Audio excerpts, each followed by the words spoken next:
সুপ্রিয় দর্শক, আপনাদেরকে দেখাচ্ছি আমার ঠিক সম্মুখে সরিষা ক্ষেত। আপনারা অনেকেই পরিচিত এই সরিষার সাথে আছেন। এই সরিষা থেকেই সরিষার তেল উৎপাদন হয়। আর এই সরিষাগুলো লাগানো হয় নভেম্বর মাসের শেষ দিকে অথবা ডিসেম্বরের প্রথম সপ্তাহে। আমরা দেখাচ্ছি বাগানটি, কি সুন্দর বাগান। এই পরন্তু বিকেলে, যদিও সূর্যের আলো নেই, কিন্তু আমরা দেখছি হলুদ বর্ণে ছেয়ে গেছে পুরো বাগান। চমৎকার দৃশ্য। আসলে আমরা এই সরিষা, একসময় আমাদের পূর্বপুরুষরা সবাই সরিষা লাগাতেন বাড়ির আশেপাশে জমিতে। এখন অনেকটাই, এখন না ঠিক, মধ্যখানে অনেকেই সেই সরিষা চাষ ভুলে গিয়েছেন। এখন কৃষি সম্প্রসারণ অধিদপ্তরের পরামর্শ ও সহযোগিতায় অনেকেই বাড়ির আশেপাশে জমিতে সরিষা চাষ করছেন। আসলে খুব একটা পরিশ্রম হয় না। আমরা দেখেছি যারা চাষ করেন তাদের সাথে কথা বলেছি, খুব একটি পরিশ্রম সরিষা চাষে নেই। রোগবালাইও কম এখানে, রোগবালাই না নেই বলতেই চলে। এই যে সরিষা আপনাদেরকে দেখাচ্ছি, এই সরিষাগুলো হচ্ছে কি সুন্দর, খুব বেশি না। সরিষা ফুল ফুটছে একদিকে, আবার পুষ্ট হচ্ছে। আমরা দেখেছি আপনাদেরকে, পুষ্ট হচ্ছে, ধীরে ধীরে পুষ্ট হচ্ছে। হয়তো এখান থেকে সংগ্রহ করা যাবে ফেব্রুয়ারি মাসের শেষ দিকে। তো আসলে এই চমৎকার দৃশ্য শুধু চমৎকার নয়, সরিষা থেকে একটি ভালো উন্নত মানের তেল হয়, যেটি রান্নাবান্নার কাজে আমরা ব্যবহার করে থাকি। একসময় আমরা সরিষা থেকে সরে গিয়েছিলাম।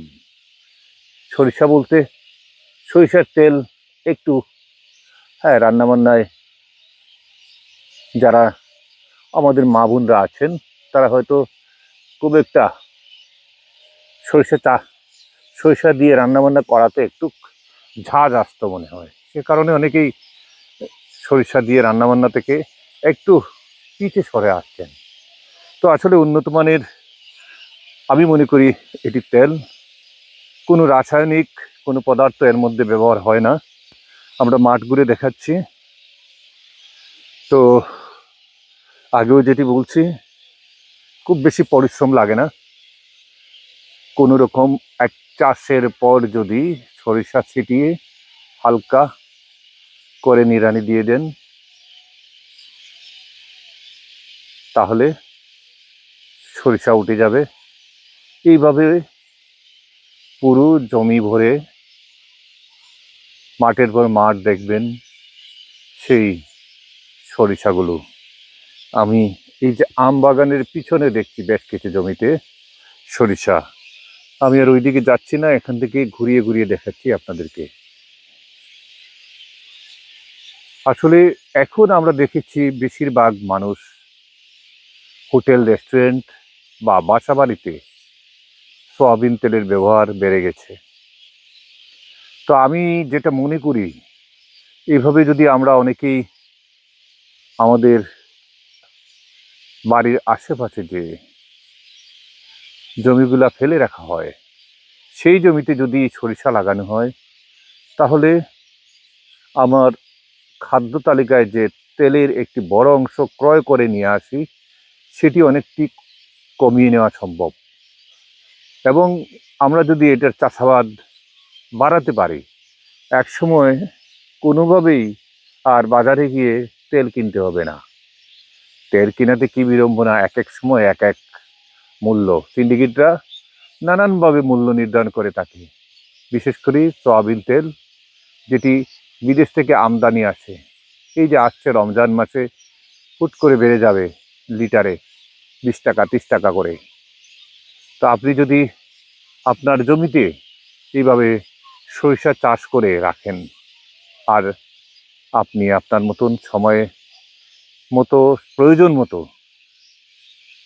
কিছুটা সরিষা ভাঙিয়ে তেল তৈরি করেন। এটি দিয়ে আপনার পরিবারের তেলের চাহিদা মেটাতে পারেন। বাজার থেকে আর কিনতে হবে না। আর বাজার থেকে যেটি কিনছি সেটি নিয়ে নানান সমস্যা, নানান কথা আছে। সেই সয়াবিন তেল, নানান তেল যেটা আমরা রান্নাবান্নার কাজে ইউজ করি। তো সরিষার তেল একেবারে ন্যাচারাল, খুবই ভালো। অনেকেই বলেছেন সরিষার তেলের রান্নাবান্না খুবই সুস্বাদু। আমি মনে করি সবাই একটু একটু জমিতে পারেন, অর্থাৎ 1 বিঘা 2 বিঘা জমিতে পারেন সরিষা লাগান। ধন্যবাদ, ভালো থাকুন, সুস্থ থাকুন, সরিষা চাষ করুন।